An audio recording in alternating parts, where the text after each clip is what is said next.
Sound check. Are you ready? Are you ready? All right, bet. Turn me up then. Let's go. Nah, come on. We asked. Are you ready? Are you ready? Boys, I don't think they're ready. Let's go. Start the countdown. Whoa! All right.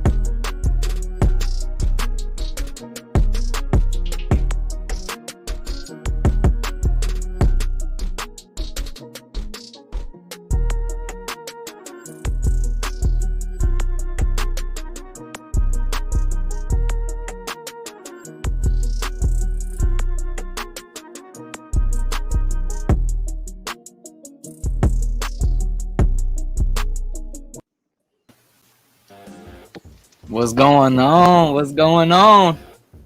Welcome, everybody, to another episode of the Bearded Pack. How's everyone doing? Let's go. Let's go. E-Rock, hey, you late today, brother. I'm on you. You late today. Nah, we all good. What's up, Aaron Rodgers? Appreciate you coming in, brother. Mrs. Cheesehead. Hey, Mrs. There we Cheesehead. go. Better. I like it better like that. Thank you, Ryan. Yeah, man. Appreciate you guys coming in today. Today's show is going to be a super special one, man. One we've been waiting for a while. There we go. Let's see who else we got in here. Ellie, what's going on, Ellie? What's going on, Ellie? How you doing, Ellie? My man Diablo is ready. Hey, y'all stay tuned. We got something special coming up with my boy Diablo, too. We might talk about at the end of the show. Yes, sir.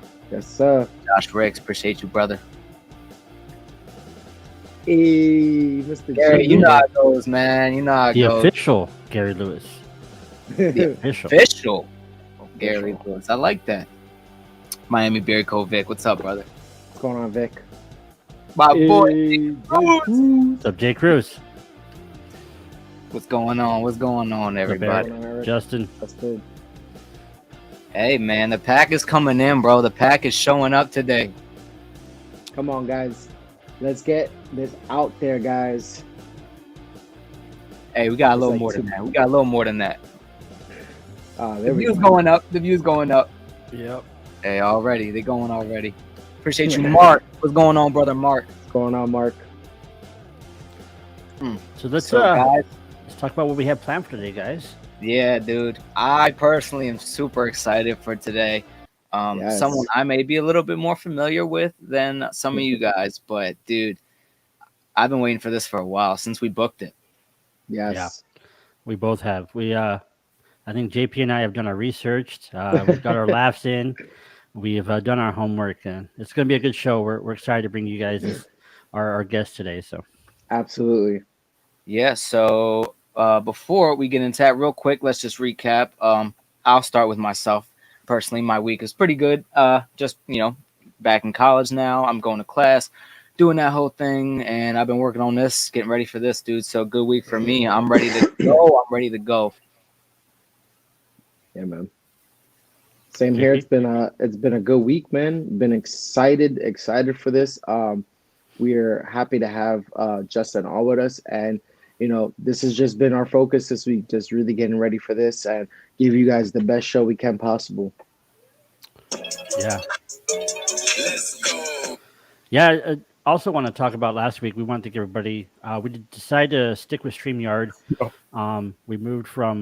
We try to do Ecamm, but we think StreamYard's our best bet for moving forward with our stream. Yeah. So we're excited for what we have in store today. We have some new stuff coming out, and hope you guys like it.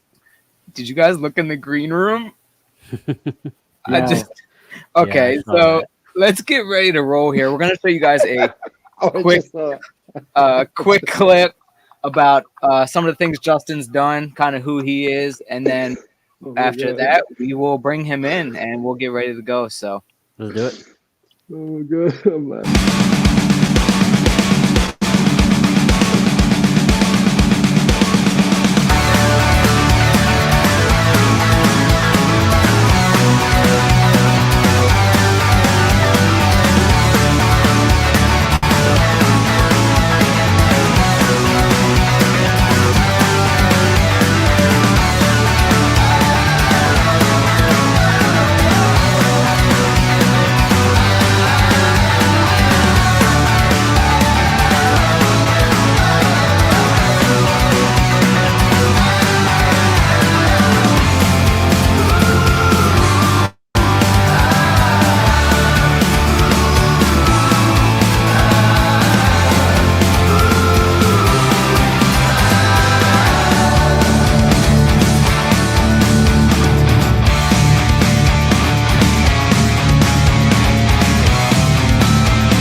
What's up? Look at this guy. Oh my goodness. It was a choice between Optimus or Fett, but this one smells way worse than this one, so I decided to go with this guy right here. I haven't put this thing on in about 7 years, and there is so much cobweb and funk inside of it right now. I can smell my own face. I can smell and taste my own face. So I've got to take this off. I'm sorry. Oh, your listeners are now getting horny. Yeah. That's what I look like. I'm like a pale Make-A-Wish kid.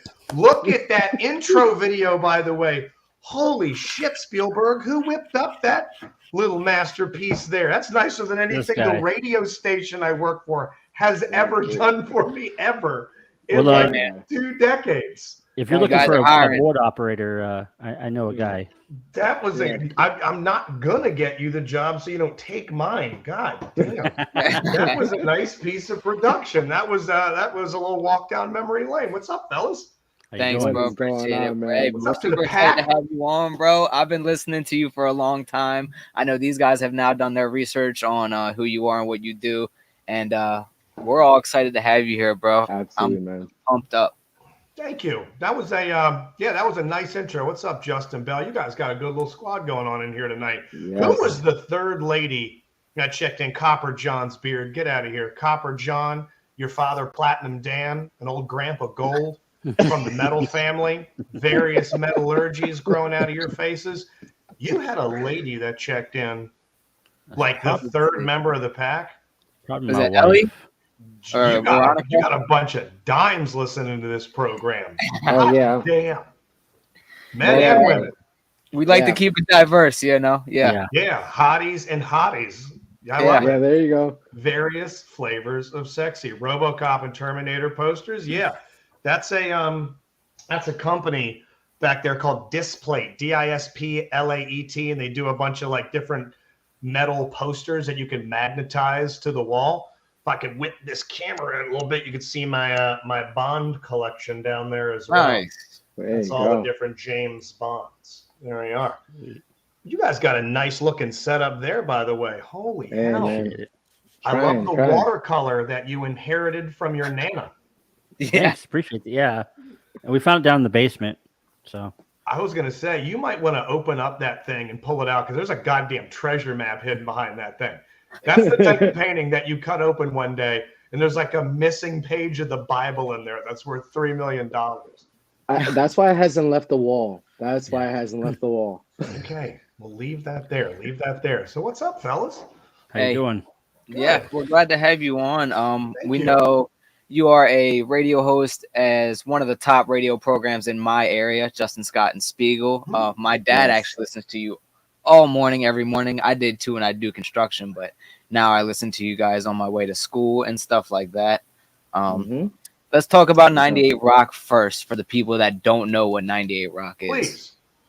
98 Rock, man. It's where I work. It's a heritage rock station, one of the few radio stations in the country to have never flipped its format, which is really cool. Got started in 1977, and as you see, you got the little dossier up there, and it is what it is, man. It's just a radio station that tries to play the best rock you could find, try and keep it as diverse as possible with a bunch of great personalities.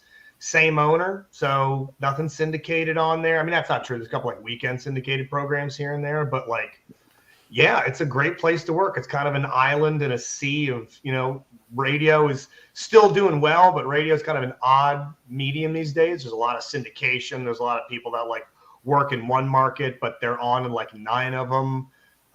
Everybody that's on this thing pretty much lives in Maryland, loves Baltimore, loves the O's, loves the Ravens. So yeah, it's a great place to work. So now, are you a classic rock station or an active rock station? We're both. We play some classic rock, we play some active rock, modern rock. Sometimes after night, we'll kind of get into some stuff that's a little bit more hardcore. We'll play some stuff that's a little bit more modern, like Turnstile. Yep. We'll play. I'll play some old, metal now and then. Everything from your Judas Priest to your Iron Maidens, Then we'll play like your Thin Lizzy, a ton of Zeppelin. So we got a really good program director, a guy's named Rick Strauss. He's got a great relationship with a lot of the record labels. Rick. He's we call him Rico Honcho. He busts his balls, but he's genuinely a great guy. He's more classic rock leaning, but he's really into like listening to our suggestions and stuff. Like there's a hardcore band right now for Baltimore called Turnstile. If you're not familiar with Turnstile, become familiar with Turnstile. Spin Magazine's #1 album of the year. They're probably the most creative, sought-after hardcore band in the world right now. This is a European tour.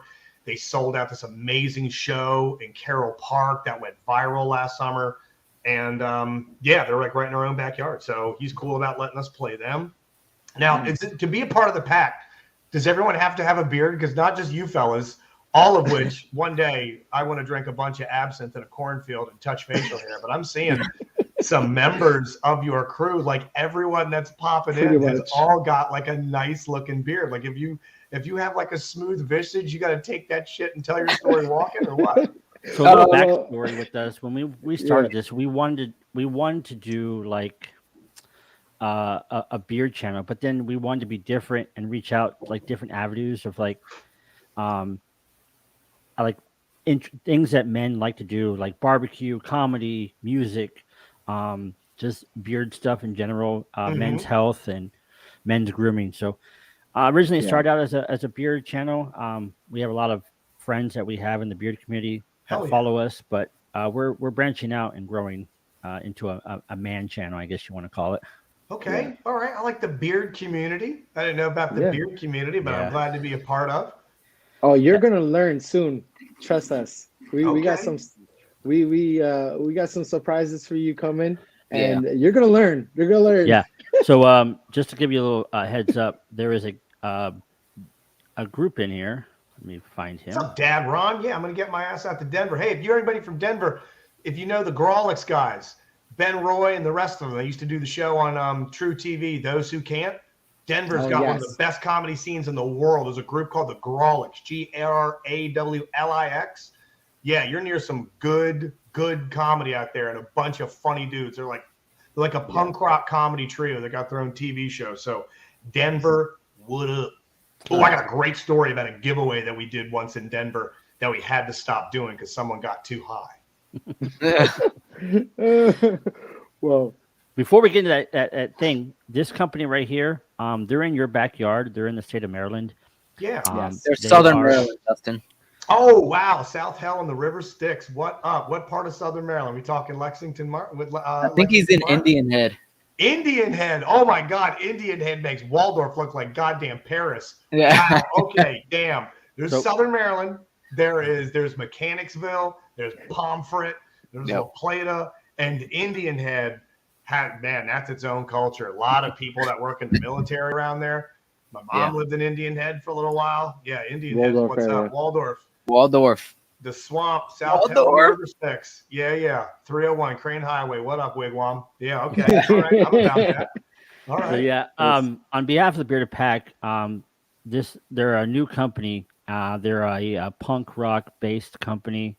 They just launched a radio station. What's it? Station Head, I think it's called. Yeah. It's on Station Head. Yes. Yes. They also provide men's grooming products, and on behalf of Bearded Pack, we are going to be sending you one of his beard oils and one of his T-shirts on behalf of us. Oh, my dude! Thank you so much. Yeah. I'm getting in the beard oil game for like the past year. You're gonna like this into the beard oil game, or as I like to call it, put it in my pubes also oil. Exactly. No matter what, I treat my body like a pile of taters, and that oil is gravy, and I am slathering this shit. Yeah. Because I rub it into my beard because my beard it's brutal. This is about as short as I've kept my beard in a while, and it's real rough. I mean, this thing feels like an SOS pad between a guy's thighs. And I started putting all this beard oil in there, and I got a couple of drippies down in my unmentionable. So I'm like, let me go ahead and massage it in near the cranberries. And I got to tell you what, it makes my wedding tackle smell like a sunrise. So take their stuff and put it wherever you so choose to. Get creative with it. Okay. Yeah, man. If you guys can on your way in, hit that thumbs up for us. If you could share the stream, we'd definitely appreciate it. Alley Cat says he and I can connect. Always take care of the home team. Hell yeah, Gary's a great dude over there at Alley Cat. I'm going to be in Waldorf next weekend. Maybe I'll swing by the operation and take a dip into the vat of oil. Let me steep myself like Baron Harkonnen from Dune. So Justin Scott and Spiegel, that is what you do at 98 Rock. It's what I listen to on my way to school every morning. For the people that don't know, can you explain the dynamic between you, Scott, and Spiegel? And I think it may be a little bit interesting too on who Spiegel is a little bit for people that don't understand. Yeah, it's pure hatred. It is pretty much raw rage where we are paid to be around each other. And the minute that we don't work around each other anymore, we either put a blade in one another or best case scenario, never speak. Middle ground, we burn one another's homes down and try and pin it on some drifter. We love each other. No, we're great. We're just like you guys. You know what it is? It's a lot of this dynamic. I've kind of talked to you guys, not to pull the curtain back too much, but I talked to you guys the other day doing a little bit of a test, and I checked out some of your stuff, and you can tell like you three are friends and you guys get along. And that's what we are, is that we happen to be three friends that also were allowed to do a radio show. Scott is your traditional New Yorker type ball buster, but he always means it in love and affection. You know, he's the kind to, crack you over the head, but he can take it as good as he can get it. And I love the guy. You would talk about doing manly stuff. That is a guy I'll put you in touch with. That's the car guy, the sports guy, the grilling guy, the IPA guy. I'm the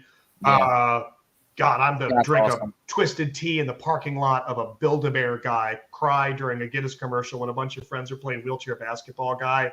I'm a shower with my dad until I was 15 type of guy. Scott's a guy's guy. Scott's a guy's guy. That's me. Yeah. Hey, shout out. Well, there's a shower in your future. How about March 15th? Spiegel is something else. Spiegel might be one of the most beautifully weird and unique people I think I have ever met. I've known him for 15 years. I don't know where he lives. To this day, we don't know where he lives. We know very little about the guy. His name might not be Josh. For all we know, it might not be Josh. His ass might be CGI. For all we know, I've never touched him. One day I might go and put my hand through, and it's just a goddamn hologram. It doesn't exist. He's just like an AI manifest. He does the greatest newscast you've ever heard. That's one thing in radio that you really have to be very cognizant of is originality and locality, because there's a lot of things in radio. It's called a prep service. You got Complete Sheet, you got Dr. Dave, you've got All Access. These are different resources that you can like log into in the morning and see who's talking about what happened overnight, what was the tweet that went nuts, who's getting canceled, yada yada, top 10 this. And we try and avoid that when we can, because if we're doing it, someone else is doing it. And it's the weirdest thing in the world when you're like listening. Let's just say you're listening to DC 101 or you're listening to 100.7 The Bay, and you turn on one station and then you turn to the next station and they're playing the same song. That immediately is like this is too weird. It's too homogenized. So we try and stay as original as we can. And Josh is the most original news person, I'm going to say, in the country, because he delivers the stories that everybody else is five-time, soon to be 6. Yes. He delivers the same stories that everybody else does nationally. Now, he finds a bunch of other great smaller stories, but it's the way he delivers it, and it's his writing that you can get online and go to Yahoo or go to MSNBC or Fox or CNN or what have you, BBC, and find out the facts. But it's his delivery, and it's his irreverence, and it's his dedication to accuracy that makes him so unique. And again, he's a strange guy, but he's beautifully strange, and he has a lot of rules he likes you to play by, but he's not secretive about them. You know what he likes and what he doesn't like. Some people have misunderstood him as being complicated. He's actually the least complicated guy I've ever met. We actually, music-wise, man, Bearded Wolverine says, do they take requests via phone? We don't, because we only play maybe in 5 hours 3 or 4 songs, and sometimes we don't play any. We are mostly news and talk and sports and occasionally a song. Nights with Wendy, weekends, and Amelia call in and they will take requests. Sometimes some stuff cemented in place, but yes, we will still take requests now and then. But yes, Josh is a unicorn. He's very unique. And that shirt you have in that picture of myself, Kirk, and Joe Robinson wearing the number 8 in the upper left-hand corner, that shirt got me yelled at by management. So I can't wear that shirt on the radio station anymore. Wow. That shirt reads, "Even cowgirls have uncontrollable diarrhea." And I love it. That ended up on the Ravens Facebook page, and I got a nice talking to. Oh, wow. Well, So, Justin, before we get sorry. I'll talk about this question. So this is my wife right here. Hello, Veronica. I have 3.5 years of radio. I have a degree in communication and broadcasting. I used to do radio in the Corpus Christi area in Texas. We had met, and then years down the road, she joined a radio station as a commercial coordinator and a. She worked in the traffic department. Yes.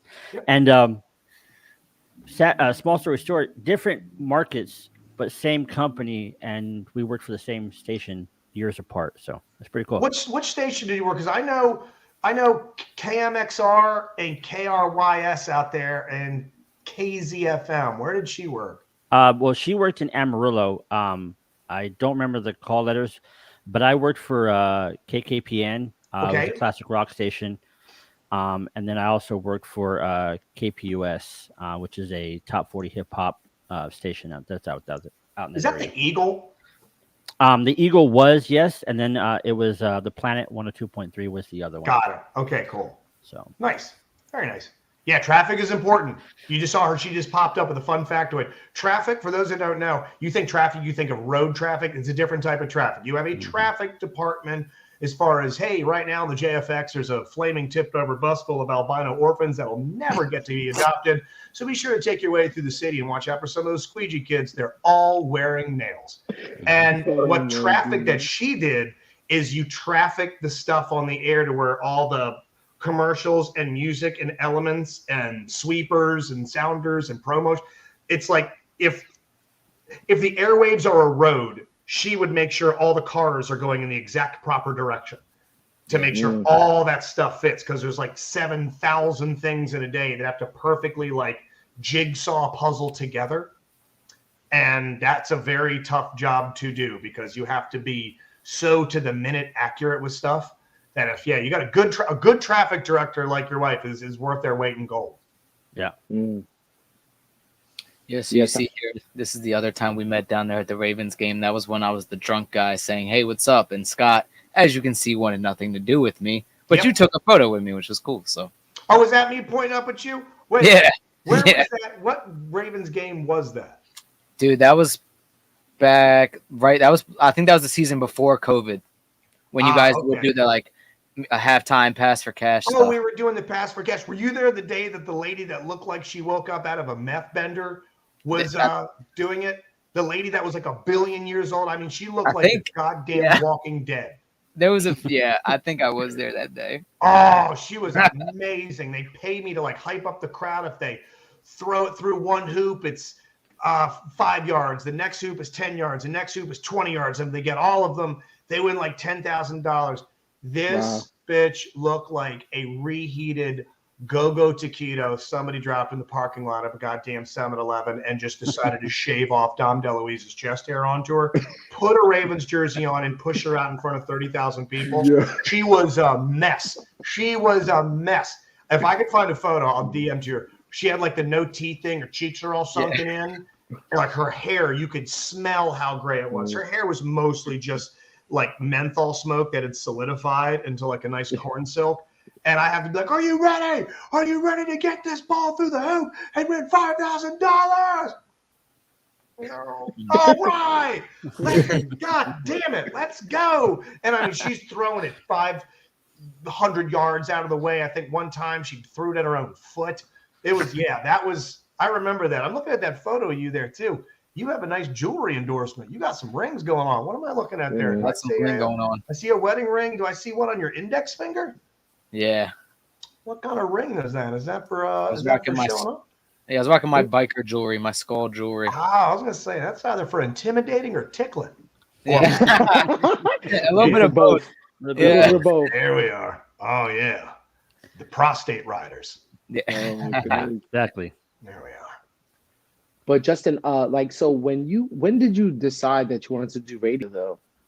Like when was that decision like like I'm doing this with these other guys? Like, did you guys start together or did you start by yourself? No, I started way apart from them. I only was able to connect with them in 2013 is when we all got together as a show. Wow. I always loved radio. I grew up mostly with Don and Mike. Don and Mike were my guys growing up. A little bit of Grease Man, Don and Mike. WMZQ radio country music station out of DC was great. I wasn't a country fan, but I loved country music DJs because they would do this amazing, like 15, 20-second little story about the musician, and they would not tell you what the name was. And that was like the last thing they said right before the song kicked in. And I thought it was just cool. Like, I couldn't stand the music. I could give a shit about Brooks and Dunn. I could give a shit about Alan Jackson. I've since learned to like country music, but as a kid, you know, listening to Motley Crue and listening to Guns N' Roses and eventually like punk when I started skating, I was fascinated with country music DJs in my dad's truck because he was a construction worker also. He was a construction worker, union electrician. Yep. And you'd hear these WMZQ DJs. They'd always be like, well, this guy came in his house one day and realized his father had been decapitated by an insane drifter called Machete Mike. And as the blood poured from his father's head and an ounce of thunder and rain and a crimson shower of gore and horror, this young man realized he'd never be the same. And that's when the rain started. It's Garth Brooks and the thunder rolled. And I'm like, oh my damn! Oh, that's Garth Brooks down. That's epic. Now I'm not sure if that's true or not, but they would always wait till the end and tell you who. So I liked it. But then I listened to Don and Mike was one of the best impressionists and character actors I'd ever heard. And Don was the ball buster. And then Grease Man had the sound effects. Like, I like playing sound effects on my show. So the Grease Man had a ton of amazing effects that he was playing out of a cart. A cart was like an 8-track, an actual physical. Like, if you wanted to play a fart sound, you had an 8-track labeled fart. You plug that thing in, you hit the button, and you pop it out. And you put in the next one, which might be dog bark or, you know, fat kid falling or something. So his stuff was all analog. So I'm pretty blessed. I have a touch screen with 1,000 little numbers and stuff all over it. So I always loved radio. And I was kind of wandering after high school. I did like a semester and a half of community college and botched it and wasn't really doing much. I was just getting stoned and skateboarding and whatever, and got out of a garbage, I don't know, post-high school relationship with a girl. And I think I was driving home from her house one night after a breakup, and I heard an ad for this place called the Broadcasting Institute of Maryland. Do you ever want to do radio? You ever want to be in radio? And I literally was just like, screw it. Yes, I do. I like radio. Let's try it. I mean, it was a matter of me wanting to get out of my hometown, having no real goal in life, knowing that I kind of wanted to entertain at some point, whether it be acting, stand-up, whatever. I kind of always wanted to be some sort of character entertainer, but I really, really liked the medium of radio. I spent a lot of time listening to a lot of radio, calling into radio, calling into the sports junkies, who I still enjoy, asking what I went to school for, going back to school for sports journalism, just curious what I went for. God, I hate to bum you out, Aaron. I went to an actual broadcasting school. Yeah, that's what I did. There was one in northern Baltimore County called Sheffield. Some of the people that worked at the Broadcasting Institute of Maryland, which doesn't exist anymore, the place was a bit of a shitbox. I had a great professor there, Bill Riley, shout out, he's my Obi-Wan. But they all went and joined up with Sheffield, and it's strictly dedicated to television production, audio production, and radio. So if you're going to do anything, sports journalism is great, communication is great, and get a job or an internship or something at your college radio station, because you can't really learn it unless you're doing it. It's like I skateboard. I could watch 1,000 YouTube clips on how to do a kickflip. It's going to do me no good unless I'm standing on the board and kicking my foot and stomping my tail. So you gotta just try and get in somewhere, and usually it's a college radio station or something like the Bearded Pack, where just do a show like this, do a podcast like this, and create a demo and try and get onto a radio station. It's an odd and interesting time, because there's people on podcasts that want to get into radio, but then there's people that are in radio that want to start podcasts. There's a lot of great mixing and mingling, which my station's pretty forward thinking about. There's a lot of people in radio that are pushing back against the rising of the podcast tide and look at it as the enemy. And we're like, no, it's another medium. It's different. It's long form. It's not really as corporate beholden. Depending on who they are, they could have a small listenership, a vast, gigantic Rogan-sized listenership. It's everything in between. Most don't last more than a year, and the ones that do tend to be good. I have a feeling this one's going to be around for a while. I could just see by the production or the dedication. It seems like you guys take this seriously. So what these guys are doing here is a great way to either just stick with this and be great at this and monetize it somehow, advertising, Patreon, live events, merchandise, or to put together some demos to get a job somewhere that you'll work small market. Like I worked small market at first. My first radio job was officially in Harrisburg, Pennsylvania at WICR, WHVR. Then I got a job at WCBM 680 overnights in Baltimore. Then I worked for a cluster in Baltimore, WXYV, which is like a hip hop station, a sports station, a pop station. And then I took time off of radio after things were working out, got into stand up, and then became a guest on 98 Rock as a comic, and then made it very well known to them, like, hey, I only got into comedy because I took a break from radio. Radio is what I want to do. I'm trained to run a board and all that. They let me do weekend shifts, and then it just sort of stacked up from there. And here I am in 2022, actually on the station. So, wow. Yeah, I went to a school out of Oklahoma City called American Broadcasting School. Mhm. That's where I got my degree from. Yeah, it's I wish there was more of a blueprint. I wish there was a way that you can go and be an apprentice and study under a journeyman, like the way my father became an electrician. Like there's a lot of careers out there that are very like to get to point D, start at A, train with B, work at C, and now you're at D. Radio and a lot of other stuff, everyone's got a different path. A lot of it starts with internships. So if anybody's going to school right now, find a college radio station or a small market radio station you can intern at or do weekends or literally whatever job. Just get in the door somehow. A lot of it's promotions. The people that set up events, the people that set up tables and the speakers and hand out the shirts and the key rings and all the other goofy shit. Did he go poop? Is he pooping right now? Yeah, he's pooping. I got poop vibe. Maybe. Yeah, I think he's dumping.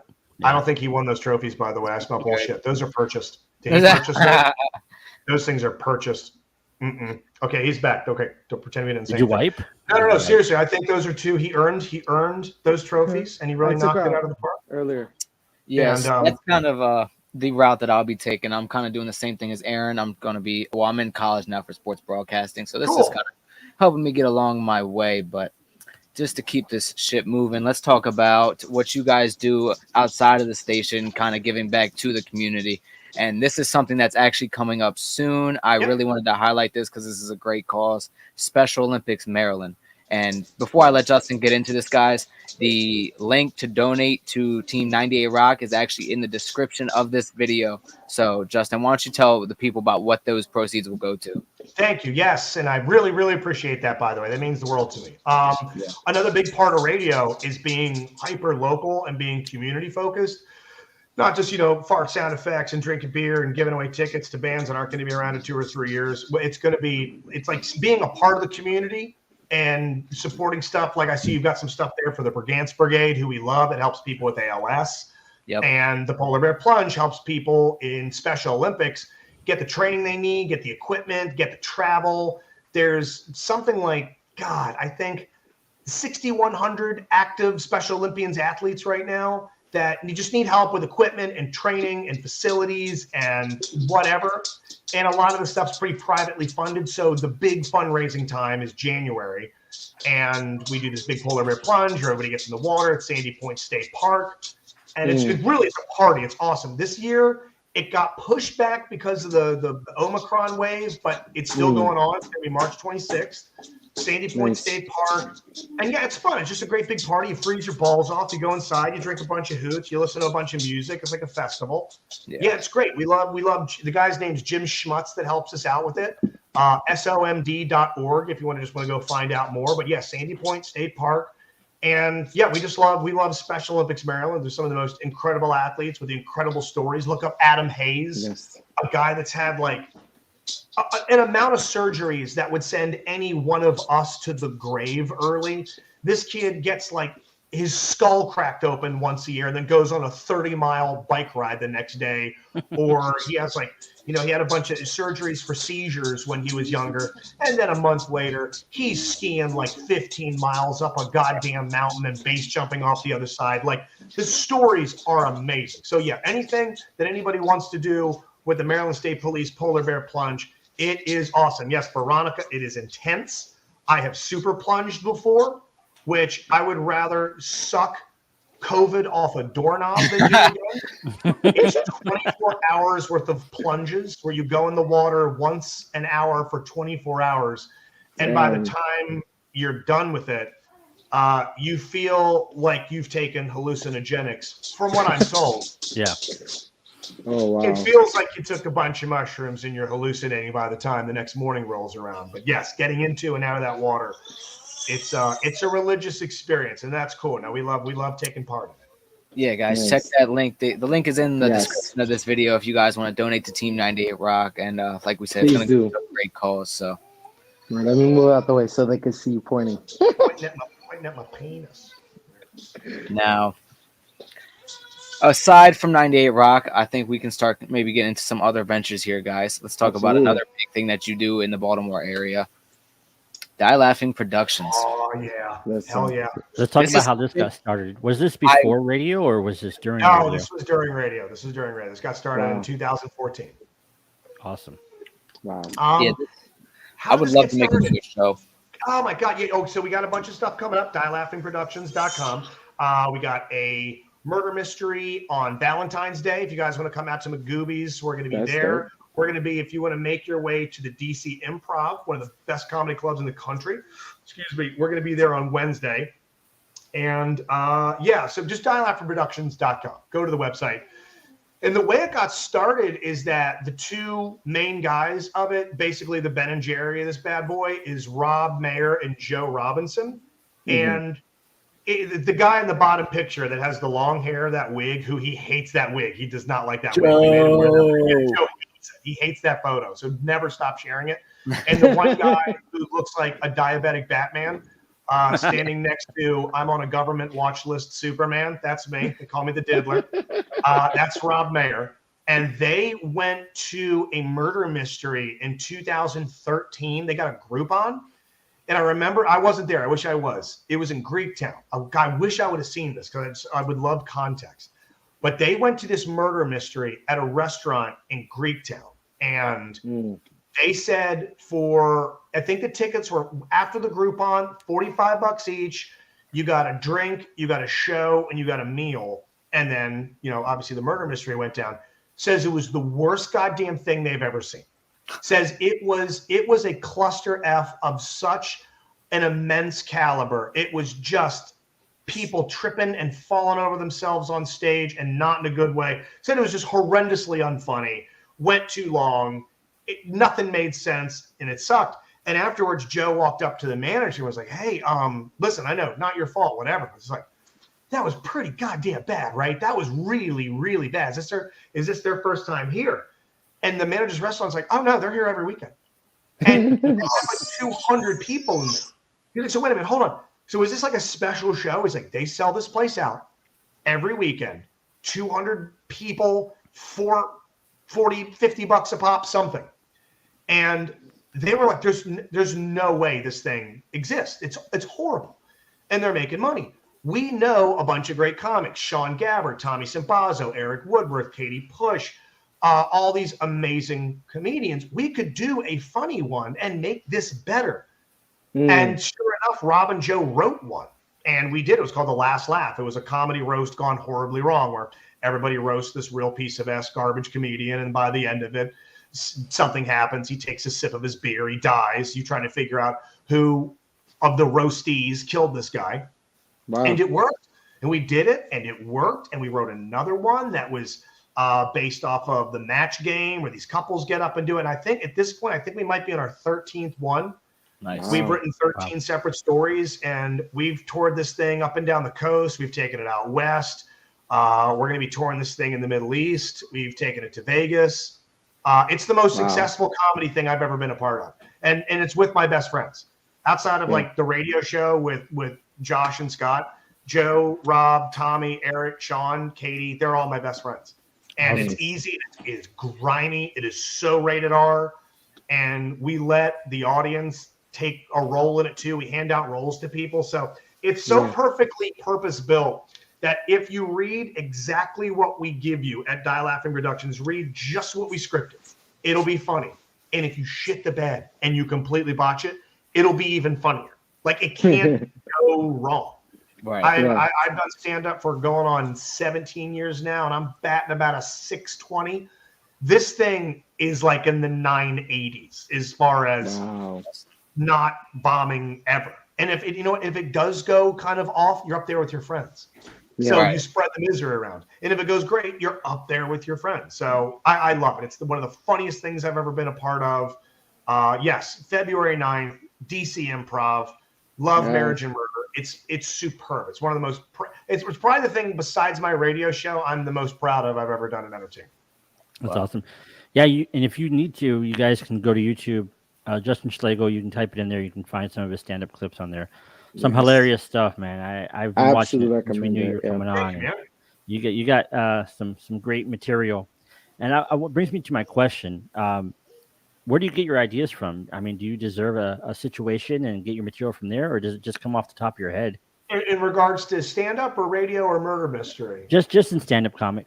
In stand-up, when I was doing stand-up more full-time, it would be a lot of just life, or I would sometimes sit down and have writing sessions and stuff. Sometimes there would be a riff that you'd have on stage. You're like, oh, wow, that worked. I'll remember that and see if I can incorporate that into the next show. But yeah, you try. I've never been what you'd call a great writer. I can perform and I can talk at a pretty quick clip, but I'm not anybody you're ever going to mistake for like a Mitch Hedberg or somebody that really can write like a Todd Barry level of extremely clever. Like, wow. And sometimes I just string a lot of words together rapidly and fingers crossed you'll laugh at the way I say it.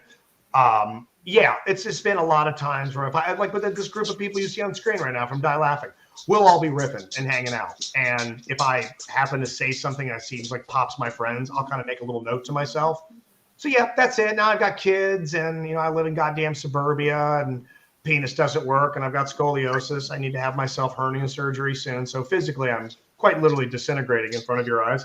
So I write a lot of that stuff down. Yeah, that's it. You just gather it from wherever. There are people out there that sit down and write a joke. And that to me, I'm impressed. I'm baffled. I'm confused. There's a comic around here by the name of Andy Klein. Look up Andy Klein sometimes. Kline.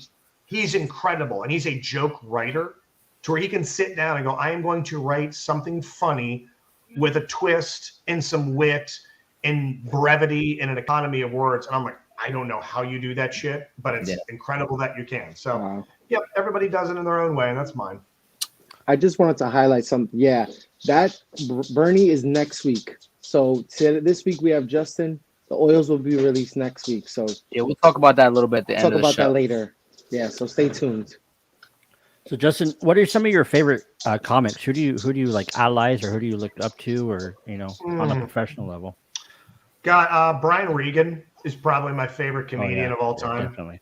Brian Regan is just one of the biggest geniuses that's ever walked the face of the earth.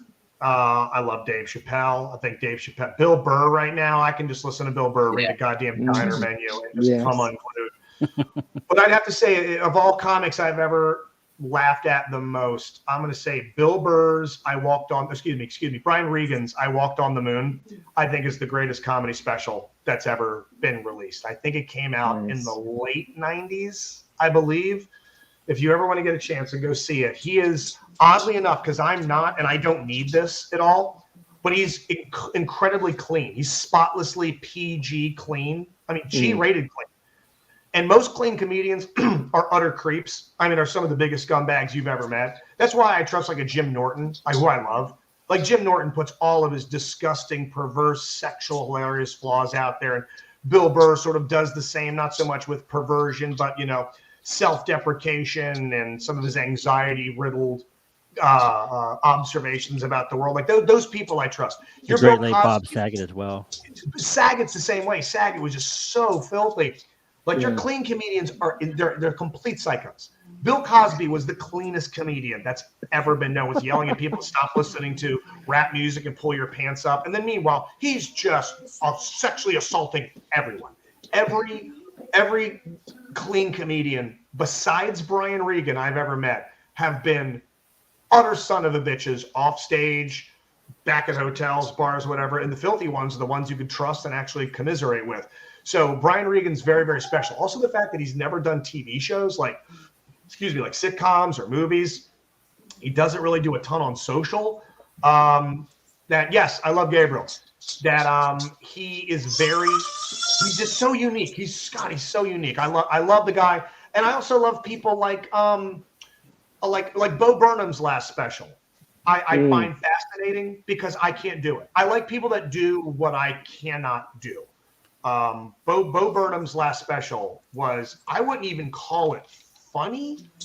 Did you guys see Inside on Netflix? Yeah. You should watch it. Okay. It's not.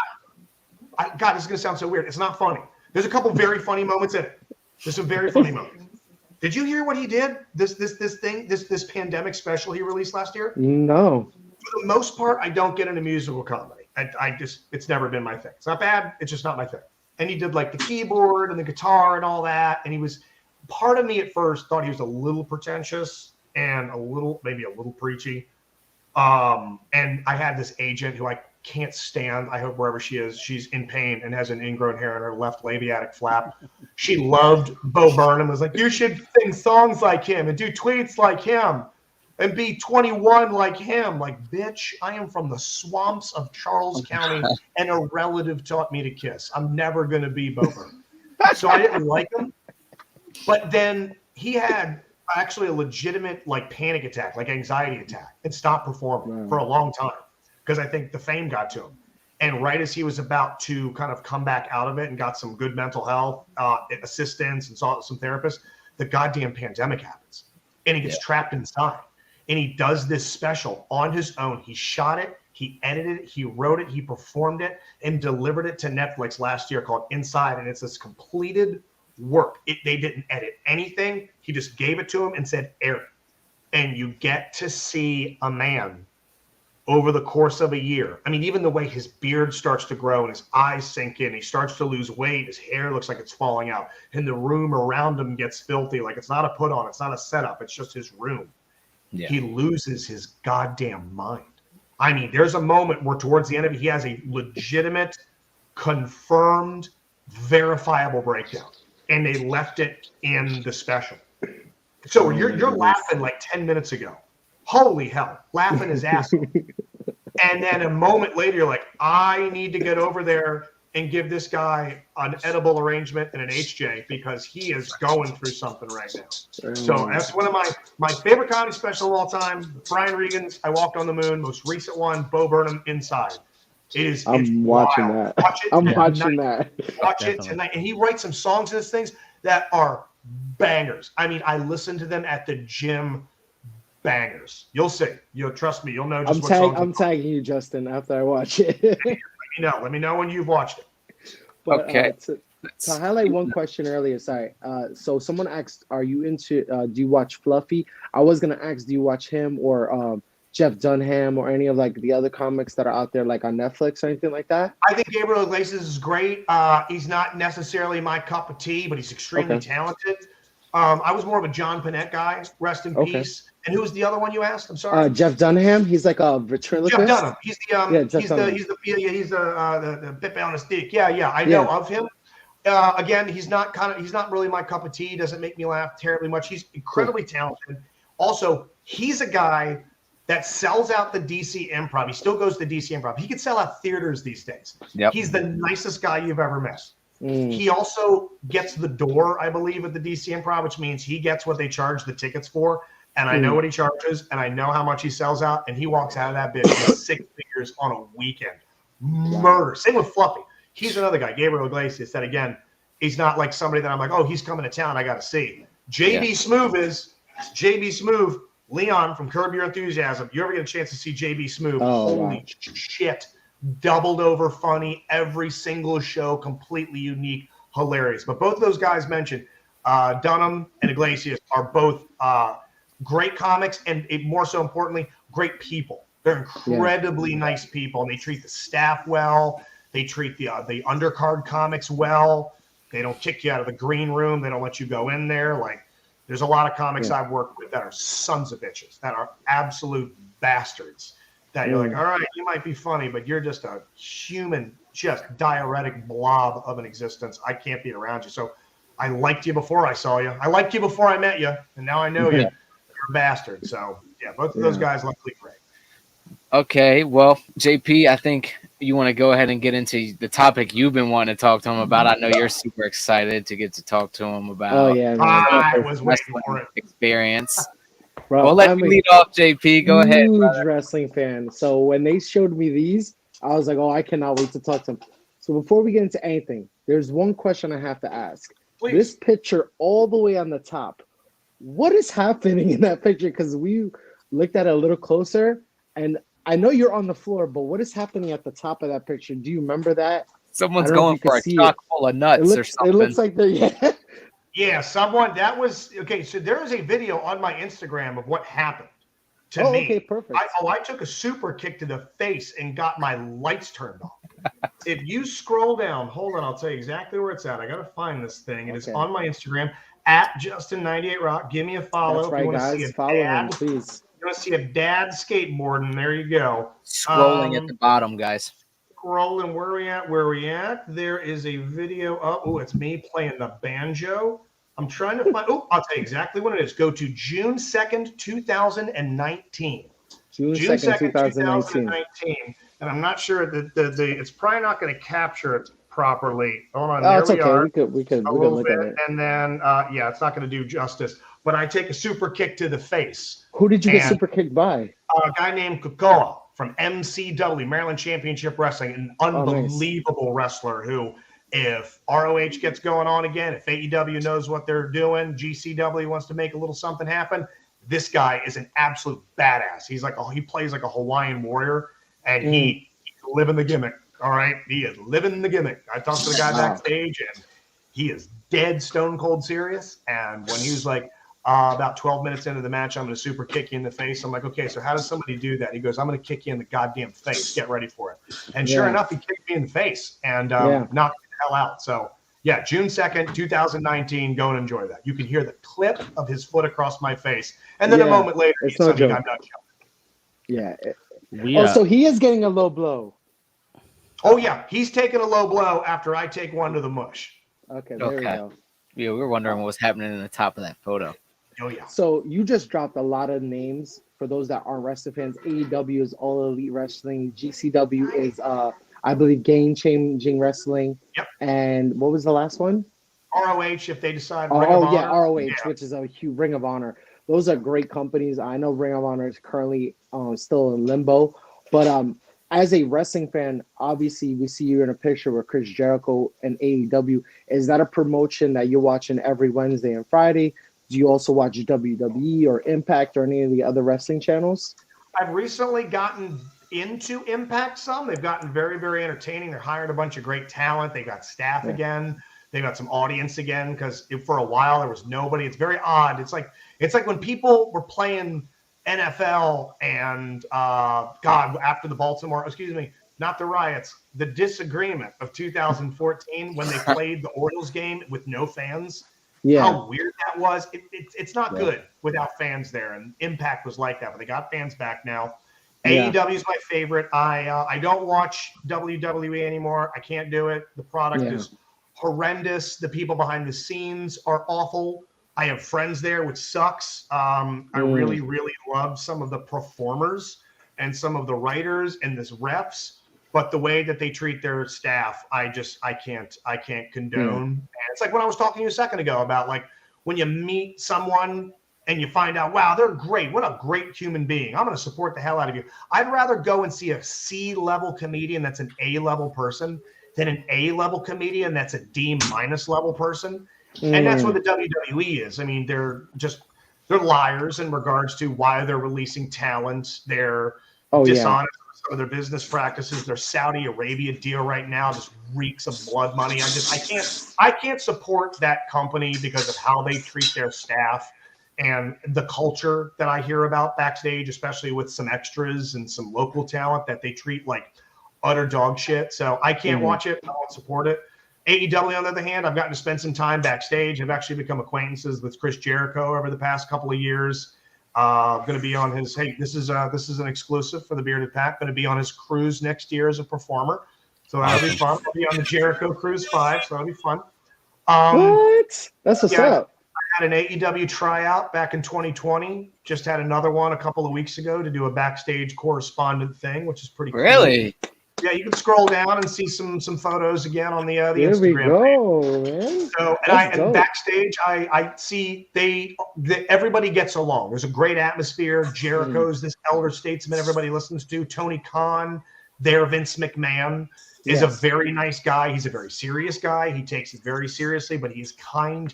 He treats his employees like employees with healthcare and dental and benefits, and he pays them travel. They're like actual employees, and he treats them well. And it's a great company. It's one that I support. They have a lot of great causes where they help people with sensory issues, like in the autism community. They're very forward-thinking socially. Their action's good. Not all of it's perfect. Nothing's ever perfect. But for the most part, I can enjoy myself on a Wednesday night for Dynamite and on a Friday night for Rampage. And know I'm gonna be entertained by what I watch, and I'm gonna appreciate the people that are doing it. Right.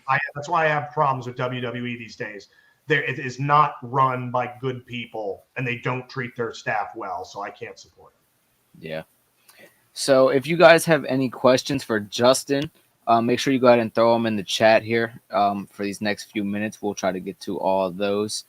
As you guys are throwing those in the comments, let's talk about some of your hobbies, some of the stuff you do. You like to shred the gnar a little bit, you know what I'm saying? That's amazing. Sorry about that, guys. Hell yeah. So I find it awesome how like good of a skateboarder you are still, like, as you're not an old man, but you're I'm about to be 43, dude. There's nothing young about me. But you're a grown man, like, and you're still shredding the gnar, dude. Like, I find it awesome that you can do that. How did you get into skateboarding, and how are you still able to compete at that, like, and do it at that level? I got into skateboarding in middle school. There was a guy named Gordon Eckler who I met when I was in 7th grade, and I had a social studies class with him. And I was this little, like, mulleted, just swamp goblin, butt rock fan, wearing tummy tees, listening to Cinderella. As I said, stealing cigarette butts out of ashtrays to smoke them behind a bowling alley with a hobo named Skip Bone Willie. And I made him and the rest of the skaters laugh. And they were like, if you cut that goddamn mud flap off the back of your head, you could, like, come over and watch a skateboard. And I'm like, well, I'm not cutting my hair because look at this mane. All right. I look like I could be Axl Rose's understudy. And I went over and, like, started hanging out with them. And they said they would give me a skateboard if I cut my hair off. And I'm like, all right, I guess it'll grow back. And then that was it. They gave me a skateboard, and I started skating with these guys. And slowly I just became entranced with skate culture and the friends. So it was all through middle school, high school, after high school. I probably skated for about 15 years pretty seriously. And then I floated away from it for about 10 or 12 years. Just as I got older, I got into stand-up. Gordon moved away. My friend Jim Lapping, who I skated with, moved away. A lot of the people, it's very communal. It's kind of hard to do on your own. Right. So you kind of roll with a crew. And most of my crew kind of dissipated and left. And then I became, through the radio station, friends with, you guys know who Travis Pastrana is? Yeah. Yep. And if you guys don't know, he was actually in that video that we showed. We'll show it again. That's right. What am I saying? It was in your best of video. I love Travis. I saw him live and all. He's amazing, right? Who's again one of these guys that he's so incredibly kind. He's not just great at what he does. He's a good person, which I value more than anything. And we had him on as a guest, and we were talking about skateboarding. He's like, I live 15 minutes from you. Come over and ride the ramp. And the two pictures off to the right are his house. The one with that huge bowl, and the one where I have the red board, no helmet, doing an indie to fakie. That's Travis's house. He's like, if you want to come over, go ahead. I'll give you the gate code. Nice. If you break anything, crawl your white ass up to the road and dial 911 there. Do not make my insurance go up. I'm like, done. Easy. So I started skating at Travis's house again, and I started getting into it again probably 4 or 5 years ago. And then I started getting on TRT, testosterone replacement therapy, which is real nice, by the way. Guys, if you're slowing down, you're looking 40 or feeling 40, ProMD Health, ProMDHealth.com. They'll put you on that super soldier shit, okay? That's right. Give you that Steve Rogers joint. You're going to be fighting Hydra like a mother effer. And now I feel like I've got some zip again. I can move. It's a lot of it has to do literally with TRT, testosterone replacement therapy. I feel younger. I'm moving younger. And so that's it. And it's actually helped me reconnect with some old friends too. It's helped me reconnect with Gordon and a couple of my friends, Billy Dodson, my buddy Joe Simpson, Ben Hurd, Frank Bewley. Oh, God, so many of them. And then everybody at Charm City Skate Park. We have one of the greatest skate parks in the country, run by an amazing dude, Jason Chapman, right on Boston Street, downtown Baltimore. It is unbelievable. Vert ramp, foam pit, 2 bowls, the greatest half pipe on the East Coast. And now I just go over there once a week and try and get at it. I tell you the secret at 43, hockey pads. I wear hockey pads underneath my pants. Hockey pads. I put hockey pads on. Dead ass. I take my pants off. I have these hockey pads on that protect my hip, my tailbone, my lower back, and then I put my pants on over top of it in a hoodie so you can't even see them. So if I slip and crack my ass, you can't. It doesn't feel great, but I'm not breaking anything. So yeah, it just didn't happen. But yeah, I'm like, I gotta pad myself up. So and I just do what I can do. I'm not here to learn anything new. I have I've made all the friends I'm ever gonna make. I've made all the money I'm ever gonna make. I've written all the jokes I'm ever gonna make. I know all the tricks I'm ever gonna do. I'm not gonna start doing tray flip Benny Hannas. I'm not gonna start doing methods on vert. I'm not gonna start doing hard flips down a 5-set. I can do a backside early grab, tail grab. I can do an indie to fakie, and I'll 50-50 all day, and that's all I need to do. Okay, I know what I can and I can't do. Yeah. All right. So let's hit a few of these questions. Who is the biggest superstar that you met that had you starstruck? Probably CM Punk. I met CM Punk when he was still with the WWE. Before we knew what was going on with him, I met him in 2012. And just vapor locked like an asshole. I mean, usually I can talk to pretty much anybody and be able to get something out of them. I rarely get starstruck. I think just people are people. You keep hearing me talk about the quality of people, not the quality of performer. So I don't usually get starstruck by anybody. Everybody shits, everybody farts, everybody prematurely ejaculates. So I'm not impressed by anybody like, oh wow, you're better than me. Okay, the Queen of England takes a shit. All right. The Roger Goodell occasionally has to look down at his wife and go, I'm sorry, I'm done. So no one really freaks me out. But CM Punk had an aura. He had an aura about him to where I was a stammering fish lip zilch for about 10 minutes until we were able to calm my ass down and get us on the air. Yeah. I want to highlight something real quick. So you being a wrestling fan, this guy right here, Chad Straza, he is in our beard community. He is a wrestler in the Canadian area. He went by Plum Loco. Hell yeah. God, look at that Cro-Magnon looking cave dweller. God damn. I think y'all should connect on IG. He has some great wrestling stories. Okay. Yeah. Okay. He does a killer Macho Man impersonation. Oh yeah. He is spot on. He is the next Macho Man if he was recreated. And followed. Look at this guy, buddy. How much are beard rides? Tell me they're a loony or a toonie. I spent some time up in White North. So he lives actually in Canada? Yes. Dude, I used to, Chad, I just followed you, pal. Follow me back, and I'll DM you a tracing, not a drawing, of my American penis. I did some time. I used to do this. We called it the Poverty Tour. Up in the Northern Territories, that we would go, Northern Territories of Canada was stand-up. And you would go, you'd be based out of Calgary, Alberta, Canada. And you'd go to Edmonton, Kelowna, Cranbrook, Red Deer, Northern Territories. Then you'd go to Vancouver. That was about it. Occasionally you do this one weird Nova Scotian trip. and they call it the poverty tour because as an American, they had you open for Canadian headliners and just paid you enough to cover your trans. Tour by the time you got back, you pretty much just broke even. And man, did I fall in love with Tylenol with codeine. You could just buy it right over the counter.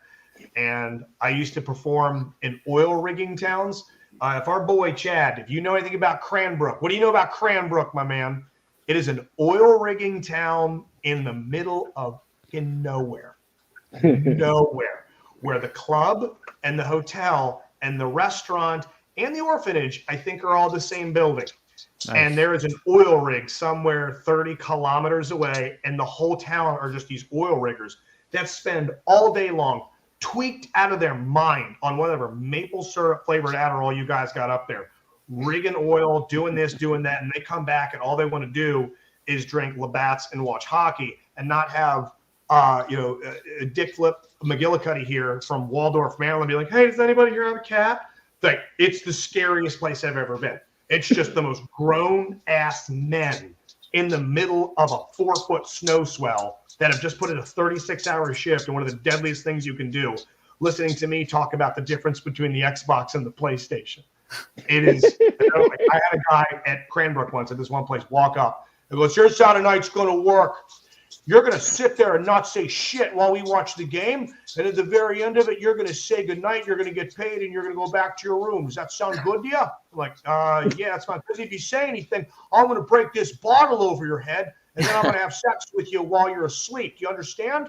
Like, I would prefer that not happen. I don't want it to happen. I don't find you very attractive, but I'm going to watch my game. You're going to sit on your stool. I'll even buy you a beer. And I sat on a stool for an hour and didn't say shit. I didn't say anything while I let these like 40 oil riggers just watch a hockey game. And I sat there and the manager was like, that's Rodney. That's Rodney. Go ahead. Chad even said that was the most rigs in Alberta. So he confirmed it for you, man. It's brutal. Oh my God. Yeah. As much as people bust Canada's balls, trust me, man. Their men have our men tapped 5 men's over. Wow. Yeah. Oh my goodness. So before we get ready to close out here, I want to ask one more thing. You do have a pretty sick collection, whether it be action figures, whether it be games, whether it be classic games. You literally almost have an arcade, and I find that to be like one of the coolest things that I've ever seen. How did you come to get all of those old machines and be able to, accumulate? Well, I'll correct you there. They're not old. There's a company now called Arcade 1-Up. Look into them, and it's genius. It's the only reason I own these things.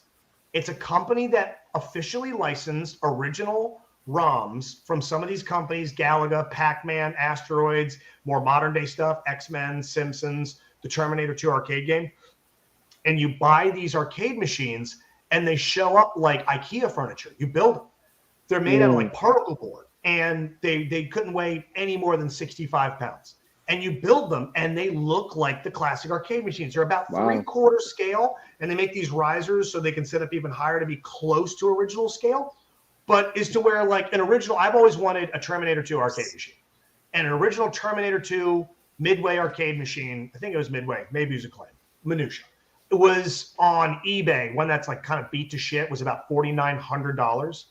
And you could buy one of these for $600 and build them. And that's the premium ones. They make ones for as little as $300.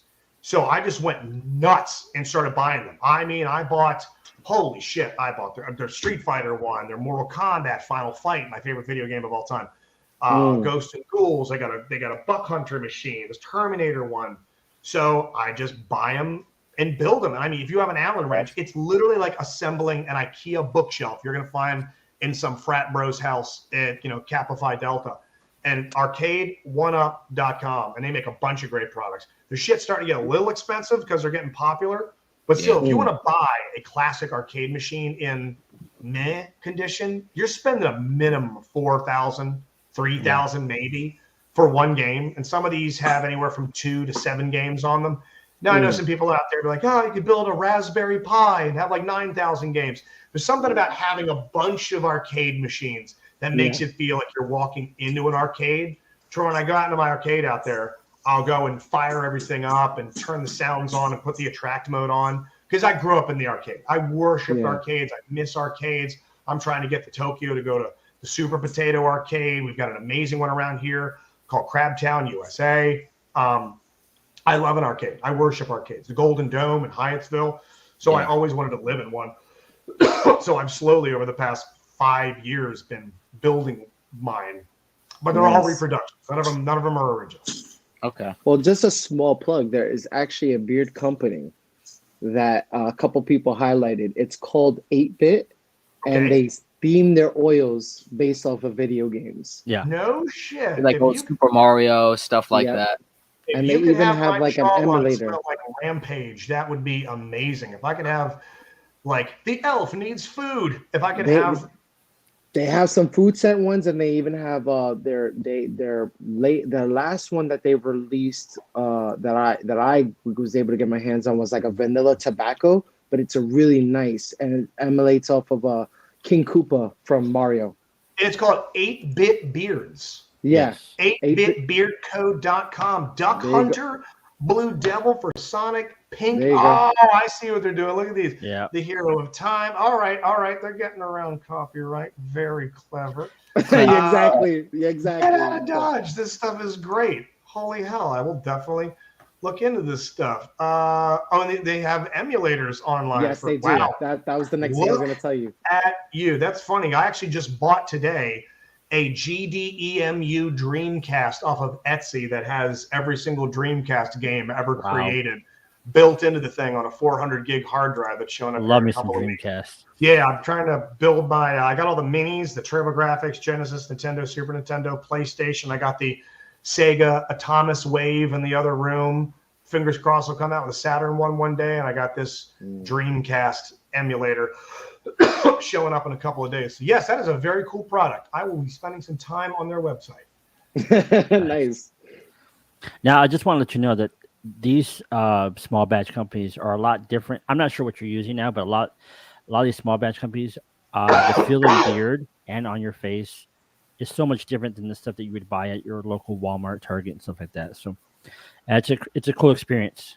So. Cool, yeah, and I need it too. I mean, one day when all of us decide to fall down a K-hole together and fight a police horse, you're going to touch this thing, and you'll see just how rough this thing is.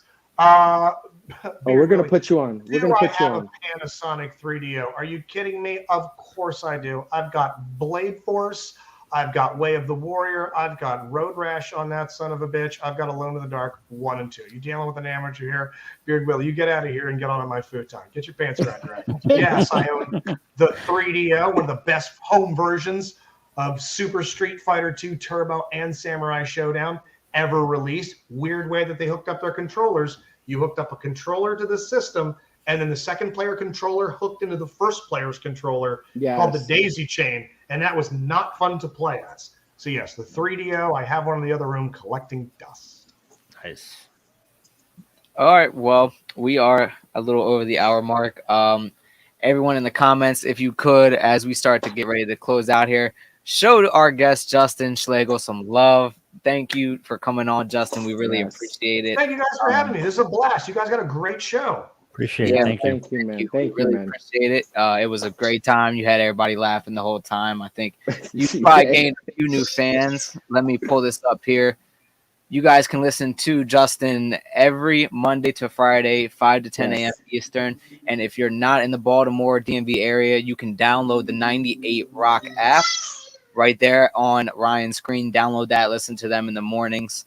Ryan, JP, anything you want to say to our guests and the people, man? No, I just want to thank everybody for showing up. I hope you guys had a great time, had great laughs. Justin, my man, I just want to thank you for taking time out of your day to join us today. It was a lot of fun to get to know you. A lot of fun laughing with you as well, too. Absolutely. So we just want to, on behalf of me and the boys, I just want to say thank you. No, thank you, guys. You run a really professional show. Everything about the interface is awesome. Your fans seem to be cool. You take this seriously. I think one of the reasons I said yes, sorry, asbestos, is that it just seems like you guys take this thing like really seriously. Like you guys get along. You got a great vibe. Everybody seems to get along really, really well. But like it's done professionally, because there's a lot of people out there that are like, we should start a podcast. We're hilarious. And it's just three jackasses sitting in a Sizzler talking into an iPhone at 1 a.m. And you get absolute drivel. And I've done some of those. We've never met in person. And we that was Have you guys never met? And we live in three parts of the country. Yeah, Ryan is from Southern California. Well, he lives in Southern California. JP is from New York, and I obviously live in Baltimore. Oh, hell yeah, man. All three places I've lived. Let's blow his mind. We only started talking 2 months ago. What? How did you guys meet on Grindr? How'd this happen? Tender. The bearded community. Okay. Damn, that's weird. You guys got really good chemistry for three guys that have never showered together. Okay. Yeah. Got a big summer. Well, you guys got to do a meetup at some point. You guys got to do a tour. All right. And then you do a Cali show. I used to live in Burbank, right across from Warner Brothers. New York, I used to live in the Red Hook section of Brooklyn. Couldn't wait to get out of there because every car got busted into. And then obviously Baltimore, Maryland, God's country. So yeah, you need to tour this thing, man. Tour this something. Yeah, man. Hey, the people are asking for a part 2. Maybe in the future, we'll see what's up. Hey, Justin's a busy man, but we can always talk to him in the future. I'll make time for the pack. Hey, you're part of the pack now, brother. You're part of the pack. So yeah, we may have to get Justin and Scott on here. So yeah, one at a time. Oh. One at a time. Yeah, we can't get Spiegel. We can't get Spiegel. We're not gonna get Spiegel. There ain't no way. You got better. No. We'll break the internet. I know better. Chance of getting Skynet on this goddamn thing, Josh. On. Okay, good luck. Yeah. Yes. No, Dad Ryan is actually right. I forgot. We met on the Only Dads page. Me and Ryan. Only Dads. Yeah. Is that a real thing? It's just a bunch of naked dudes? Yeah. Because I'm about to jump on that shit. Just a bunch of naked beer bellies. That's it. Yeah. Well, pardon me while I put my fingers through my keyboard trying to type in that website. Only Dads. And that is an actual thing. Goddamn. Onlydads.org. Well, baby, bring me some paper towels. Leave them near the door. And don't ask why. Huh? Someone's got their sassy pants on right now. Oh, and bring me some Dijon mustard. I want it to burn tonight. I want it to burn. That's good. All right. Oh my goodness. Next week, guys, I'm almost in tears here. Next week, Super Bowl Sunday. This guy right here has a oil dropping with Mythical Beer Co. That's right, guys. And who else is dropping it with you? Diablo beer. Diablo, my boy Diablo. Dave. Yeah, so it's gonna be a great time. Yeah, Super Bowl party next week with a double Mythical release. Again, Justin, thank you for joining us. We're gonna run this video one last time for you guys to see it, and then we're gonna get out of here. So, see you guys next week. Appreciate it. See you guys next week. Enjoy the video.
Thanks for watching this week. Without you all, there is no bearded pack. Catch you all next Sunday.